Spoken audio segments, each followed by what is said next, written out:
الوضع مختلف، وخصوصا يا أخي هذه المنطقة منطقة عقول، طقوسها ملكية، طقوسها أمير، طقوسها شيخ، مش طقوسها جمهوريات، ولا طقوسها واحد يطلع بدبابة ويستلم الحكم.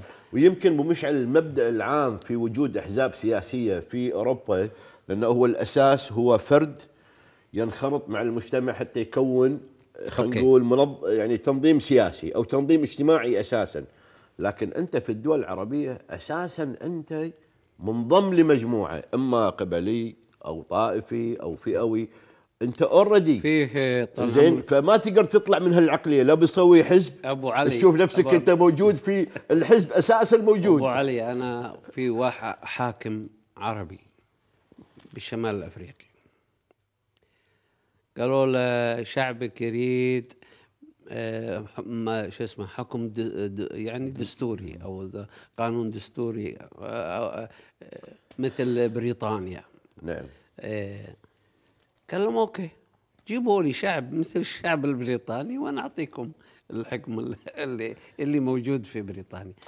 وبعدين تعال يا اخي خلينا نحكي، هذه الديمقراطيات اللي موجودة في أوروبا في أمريكا يا أخي ما وصلت إليه إلا بعد 700 سنة. بالضبط 700 سنة يا جماعة. ما أنت ولمس عقليتك عقلية عشائرية ودخلتها الديمقراطية علشان تدخل يعني الأمم المتحدة. حتى الديمقراطية بالكل شلون جت يا جماعة؟ خلينا نحسب. ترى جت لأن الأمم المتحدة يومها لما هددنا عبد الكريم قاسم إنه وكان الاتحاد السوفيتي معه، لما هددنا الوقت قالوا لنا الإنجليز روحوا سووا ديمقراطية علشان بالأمم المتحدة تقبلكم. قبلتنا الجامعة العربية وما قبلتنا الأمم المتحدة، لأن كان الفيتو بيد السوفييت ورفض، وقالوا هذه بلد بدوان ليش نعطيها، ليش نعتبرها، ضموها للعراق يومها.